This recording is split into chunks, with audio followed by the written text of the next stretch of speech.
Good morning and welcome to Coffee with Toffees on this day, August 20th, 2014, bringing you the news you need for your day, specifically Dota 2 related. You can find me, as always, at Toffees_Dota 2 for updates on shows, casting, all kinds of fun stuff, so go there and follow it. You can find us here on Twitch. You can find us on Hitbox. You can also find us over on YouTube, as well as our new SoundCloud, soundcloud.com/Toffees_Dota 2, and that is specifically designed to get you Coffee with Toffees in a way that you can download and take on the road for your commute. Glad to have you guys here today. Also, glad to welcome my special guest, the man, the myth, the legend, the stat man himself for HGTV. That's High Ground TV for those of you who live under a rock. That Phage guy is joining me here. How are you this morning, Phage guy? I'm doing reasonably well. And yourself? I can't complain. I'm here doing a morning show with a Statman legend, so I think I'm doing pretty gosh darn well. Oh, is Nahaz coming too? Oh, I like what you did there. Yeah, and Bruno will be stopping by later too. That said, yeah, right? No, but that said, the fun thing about the show today, and one of the big things, is at the end of the show, or towards the wrap up of the Dota 2 news, Phage came on because he's got some big news, a big announcement that he wants to bring forward. So get a little bit of hype about that, because it is going to be coming out at the end of the show. So stick around to hear all about Phage Guy's new project, and I'll leave it at that for now. No spoilers. So, Phage, if it's where can these guys find you? What are you working on? Give them a little something about yourself. So most of you guys know I've worked with 82L in the past, still working with them to some extent, mostly as a coordinator. Most of my time right now is spent working with High Ground. So definitely follow High Ground TV on Twitter, as well as me. I am that Phage guy. You can see it upper left-hand corner of the stream if you're watching on Twitch right now. Toffees was kind enough to stick it up there for me, right above me in my fabulous purple sweater. Got purple sweaters. Yeah, definitely. That one in particular, it's part cashmere. It's my favorite piece of clothing. Classic. Also, I think the most expensive one I own, including my really, really cheap suit. So yeah, that's pretty much it. Working on some things behind the scenes right now. Like Toffee said, we've got the big reveal later at the end of the show. Yeah, the really exciting things in the works. A few things I can't talk about yet, so just keep your eyes on High Ground. Big things coming for that group. So it sounds like some big stuff coming out of HGTV. You heard it here first. We can't talk about it, but it's gonna be sexy. That said, though, let's talk a little bit about pro news. We're gonna lead off with that. Some big shake-ups over in the pro scene today. Well, in the last 2 days. The first and probably the most talked about was Kuroki, KKY, if you want to call him that, leaves Na'Vi. Big thing. Now, we've been rumoring it for a while, right? Everybody's been kind of talking about it. Is Kuroki going to stay? He has officially left. So I'm going to pull up, just so you guys who are watching live can see it on the stream. It was announced on Na'Vi's official page. They also got there was also a Facebook response from Kuroki. Basically, it said that he's grateful for his time and has been wonderful, loved being with the team, and looks forward to seeing them doing things in the future. They said roughly the same thing to him. It seems like an amicable parting. Who really knows? Well, I'm sure we'll find out as the Twitter sphere starts to dig into it over the next couple of days. That said, Kuroki takes off. Pretty big news. Other news sideways to that, though, is that Vlad, who is a pretty big caster over in that scene, tweeted out yesterday, don't be surprised by 2 or 3 more major announcements coming out of Na'Vi regarding roster. So, while he's not part of the team, he's somebody who would kind of know the guys, has been around them for a long time, and that leads me to believe that maybe the rumors that we've been talking about for a while of Puppy making some decisions may come forward. So, obviously we're going to have somebody fill in on the new role and take over for Kuroki, but also what does that mean for the rest of the team? So that's a pretty big shakeup. Other shakeup that is another good one is Fada, I believe that's how you say it. I gotta be careful because I apparently pronounced ROTK incorrectly, as well as Coddle Guy. So I'm gonna try to get it right today because last time it was wrong and everybody got mad. But that said, we're gonna say Fada joins C9. He takes over for Sing Sing, and I think that's a pretty good get. I think Fada's gonna fit well with that C9 mechanic. Sylar, this is a big one. Sylar leaves Vici. And that was covered by the site, so I'll pull it up for you guys. There is an official announcement. That's not hearsay. Some folks are reporting it as rumor, but if you go over to Vici and look at their roster list, right now he is not listed on the roster. So he is officially a set of question marks when it comes to their team. So he does leave VG or Vici, depending on how you want to say it, because that can confuse some folks, and takes off. Now, there also is rumor added to that he may be considering a return to or going to LGD, which could be very interesting, especially when paired with the fact, and this is unconfirmed, this is just heard on a stream, that Burning mentioned that MMY is going to be transferring over to LGD. So that means that with MMI there, it might make a little hole for Sylar. He could fit into the roster. What's going to happen over at LGD? If that does happen and we see two players shift, it could make them a pretty big powerhouse. So those are the big changes that went through over the week, or the last 2 days that I was gone from your glorious presence. Do any of those stand out as some really interesting changes to you, Phage? Things that you look forward to kind of tracking in the pro scene going forward? Or is it kind of a meh? Well, I'm definitely interested to see what happens with Na'Vi. I mean, they've been one of my favorite teams since I first saw them in TI2. Just the amount of sportsmanship coming out from that team is something I hope they manage to carry over with all of the shakeups that are apparently not only currently happening but continuing to happen. Also worth noting, just a half an hour ago, and this is just something that PPD said on stream, that's up on Reddit. Apparently, No-Tail and Fly are starting a new team, but haven't said who else is going to be doing that with them. Newsflash? Is that a newsflash? I think so. Breaking news, brought to you by Phage Guy. You said No-Tail and Fly are going to start a new team? Yeah, that's what go. PPD reported on his stream, and of course it's on Reddit, so it must be true. It must be true, but once again, unconfirmed, but very likely. It sounds like a new stream is going, and it sounds like if PPD is bringing it up, someone had a conversation with him about it. So that's actually going to be a huge development. Interesting, and I won't go too much more into that because it's literally brand new, but I guarantee we'll have all kinds of good stuff on that on Friday. It kind of sounds like what's happening with Na'Vi is happening with Fnatic, right? Both teams didn't bring the performance they wanted to into TI. Both historically have been powerhouses, and have had a big role in the past, even just the past couple of patches in redefining the meta as it's come out, which is usually a good indication of which teams are going to do well in that specific meta.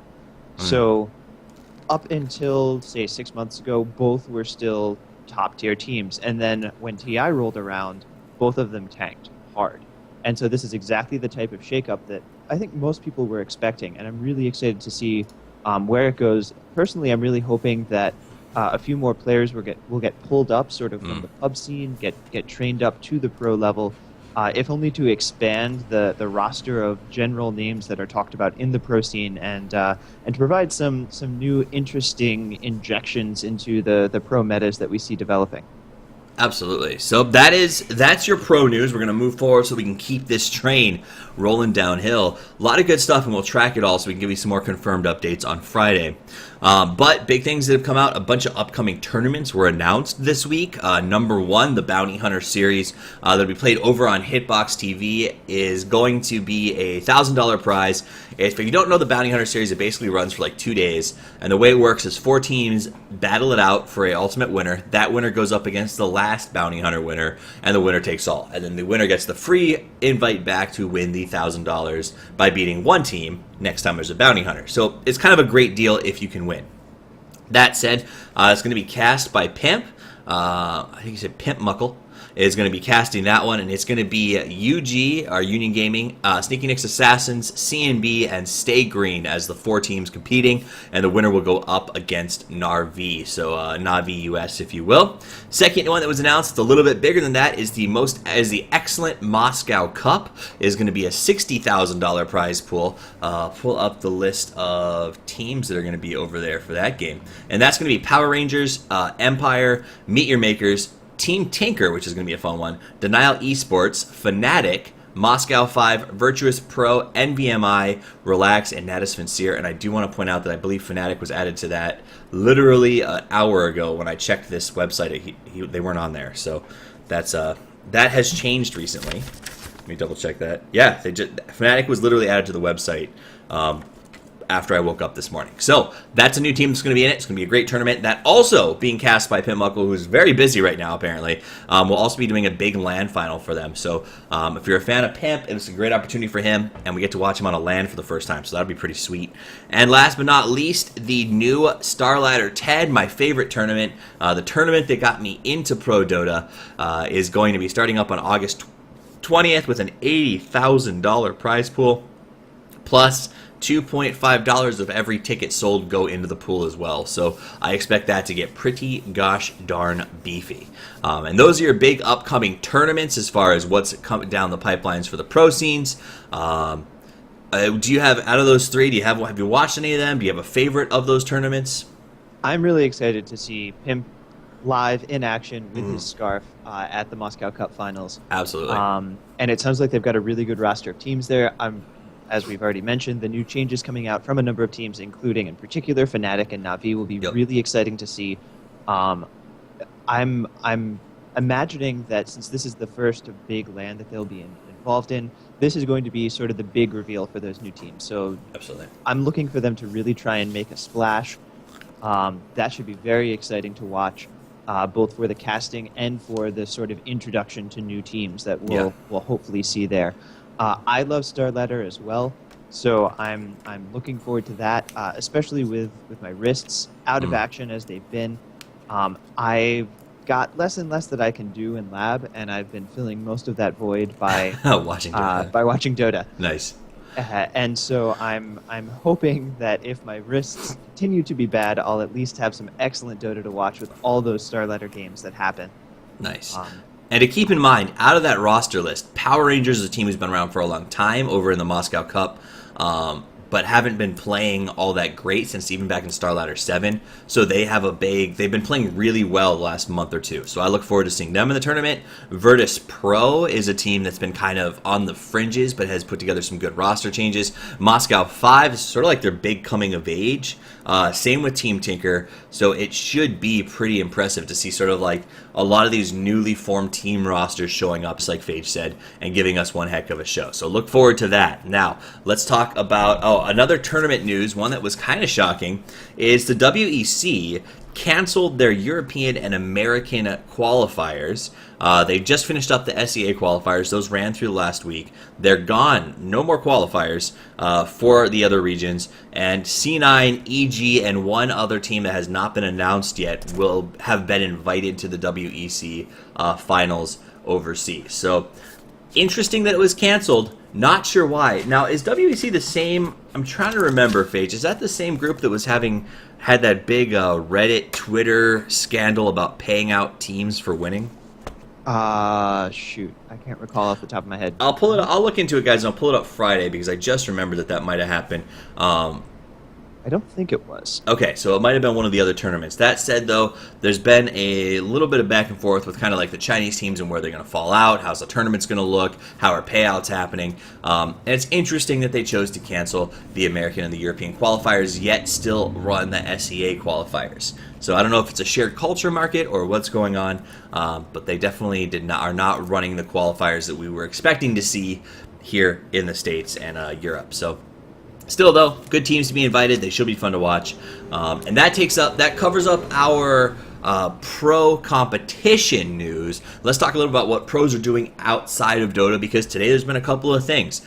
First and foremost, one that I find pretty interesting is Jimmy Demon is actually in a Red Bull ad right now. If you go to YouTube and you search that was WPCA's. Thank you, Nahaz. I appreciate the clarification. I knew it was a W. So forget what I said about WEC and debts. That was WPC. If you want to know about what happened there, you can go back to a previous morning show about 2 weeks ago where we did talk about what happened. But Demon does a Red Bull ad where they flew a bunch of extreme athletes out to Hawaii to have them do like a deep diving, breath holding contest. But the thing that I thought interesting about it, and I watched the video, is that he's sitting there with Ironman athletes, pro surfers, Travis Pastrana, I think that's how you say his name, the motocross guy, a whole bunch of extreme athletes did this contest, and Demon from Dota. It just said pro gamer under his name when he went up on to do a little interview thing. And I thought that was interesting because it shows a little bit of how maybe esports is emerging from this sort of nether realm of non-existence and maybe entering the realm of fringe sports or extreme sports, the kind of thing that, ESPN3 might cover, ESPN2 once in a while, but it's not football. But I think it's a big step in the right direction for us. Yeah, I think it was definitely interesting to see esports up there with extreme sports, because I mean when you're talking about extreme sports, you're looking at something that is really high adrenaline, which I think definitely fits esports, Right. though perhaps not this past year's TI finals. Um, and the other thing that you expect is a high risk of injury, or at least a high risk of I forget what I just said. Wow, I'm out of Injury. it. You said high risk of injury. Yeah, high risk of injury, and that's not necessarily something you expect in video games. Outside of getting dunked on by Axe and the occasional wrist and forearm issues, which I know all too well firsthand. But it is really, really nice to see a big name in advertising be outside of the video game world, really working to get pro gamers out there. Absolutely. And it was so cool to see Jimmy in that context. I think there's a reason why everyone's so excited about it. It's really getting the word out there that this is not something that's just going to be hanging out on the fringes. Now we are on the inside of the fringe. We're on the inside of the fringe. We've moved from the tassels at the edge of the blanket to the knots at the end of the tassel. So this is very exciting. It was great to see. It was actually a really fun featurette. So kudos to Demon for getting out there, helping get the word out that gaming is a thing. And on that topic, a lot of folks, and I think when you think about gaming and people who don't game have this interesting perspective of gamers, it's interesting. It's worth noting that these pro teams, these pro gamers, they are kept on, especially before big tournaments, fitness regimens, dietary regimens in a lot of ways. They train full time. They work out constantly to kind of build endurance for the gaming. It's not something where it's just, hey, let's drink some Red Bull and sit on a couch all day. These pro gamers, the ones who are successful, take it pretty seriously. And if you follow them on Twitter, they seem like they're out working on themselves as often as they're working on their game in a lot of ways. So to write them off as not athletes, I think is incorrect. And this sort of Red Bull thing showed that a little bit, that he was out there competing with extreme athletes who are known for outrageous physical feat. So kudos to him. Second thing that happened outside today is Mushi did the ALS Ice Bucket Challenge. If you don't know what that is, it basically means you dump a bucket of ice cold water on your head or donate money to ALS, which is the Lou Gehrig's Disease Research Society. And if you dump the ice on your head, you're allowed to challenge other people to do it as well. So Mushi did it, and he challenged Sing Sing, Dendi, and Arteezy to do it as well. So that's funny. I'm sure we'll see their videos coming soon. For those of you on a side note who don't know what it is or don't know if it's worth the time, I will tell you this. It was in the news yesterday. The ALS Challenge has been super successful. This time last year, the group that ALS Challenge is raising money for raised anywhere from between $32,000 and $64,000 during the 2-month period this time last year. So far this year, during the same period, they've raised over $12 million for ALS research. So whether or not you buy into the Ice Bucket Challenge, it is working, and can you really argue with that? Yeah, I mean, I'm directly involved in medical research. It's really nice to see something like this happening. I would encourage anyone who has really wants to support scientific research, don't limit yourself to just donating to ALS. There are a whole bunch of different societies out there that really need the cash in order to make sure that we're still progressing towards, in many cases, not a cure, but better treatments for diseases that are out there. And so I would really encourage you to take a look at that. And also make sure when you're donating, do some research on the charities. Make sure you're donating somewhere where your money is actually going to the research rather than most of it going towards the charitable organization, because the research and the outreach with additional information is really where the decrease in disease comes, in the prevention that comes from informing the public, and in the money going to the scientists in order to actually run experiments. Absolutely. So get involved, get legit. There's your little public service announcement for the day. Update, so it's what to watch today. If you are interested in watching some Dota, Zephyr Rave going on right now, HGT versus Tong Fu in the We Play Finals is going on. I think it's the We Play Finals.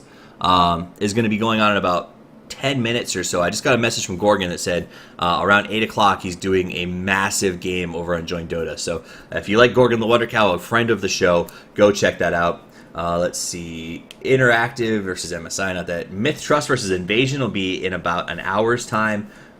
We also have a game today from Team Tinker versus Cleave, which is going to be pretty boss. And right after that is Sneaky Nick's Assassins versus Lust. So those are my 2 picks for the day. Those are a great way to spend your afternoon, and those start in about 3 hours and 4 hours respectively. So make sure you check those out. Power Rangers also playing later, but they're playing a Dream Team, which should be a pushover, so no big deal. Also, tonight on the Dota 2 Canada Cup, yours truly is going to be casting with the assistance of Gorgon the Wonder Cow as we bring you 3 best of 1 games. They're going to be awesome. They're over on the Dota 2 Canada Cup Twitch channel and in Ticket. So get your tickets now and make sure that you're there to watch as I cast. I got to plug it because I'm doing it. That said, though, that's my what to watch. That's my Dota 2 news. The show's coming to an end, which means it's time for Phage Guy to give us an announcement. So, as many of you guys know, I've been working relatively hard in the amateur and sort of lower pro brackets to help provide stats to the community as a whole and really expand the amount of statistical coverage that's happening in Dota games beyond the real premier level, especially into NA Dota. And to that extent, I have trained a number of guys who have been working primarily with AD2L. But really, within the past couple of weeks, I've been getting requests from a whole bunch of different casters involved in other tournaments across the scene. And it's the type of thing where it's difficult for me to keep up with who's doing what and who needs who when. And so in order to better facilitate people finding us both to get stats on their tournaments, as well as to... oh my gosh, my mind just went completely blank. That's embarrassing.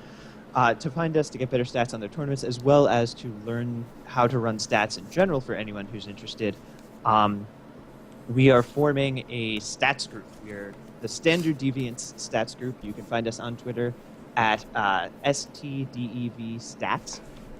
That's Standard Deviation Stats, but Standard Deviance.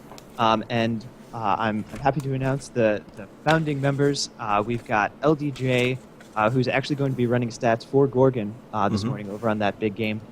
We also have Jumba John and Fridge Master.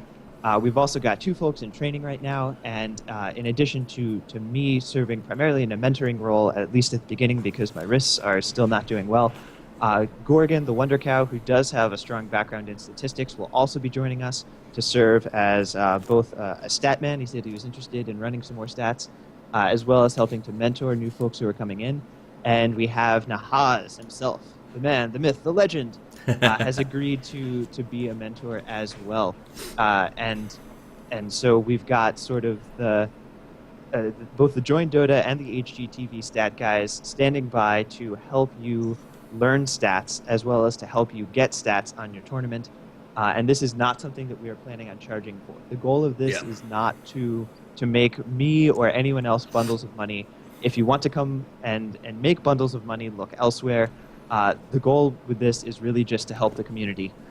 So get in touch with us over Twitter. Get in touch with us at STDEV Stats, or email us directly at stdevstats@gmail.com, and we'll see if we can get something worked out, get someone over there, in particular for your big games, your finals and whatnot, in order to really up the production value and get you some more exposure in the scene. So really, really excited to announce that. We've got a bunch of great guys and one girl in training. And I'm just really hoping that this will catch on and expand and really help the NA community and the amateur and semi-pro level of tournaments. Absolutely. So that to basically sum it up for you guys, because it sounds like a pretty great announcement, is Phage, Nahaz, and Gorgon are helping to take the reins of a brand new stat house. I guess is probably the best way to sum it up in the way that we think of things in Dota.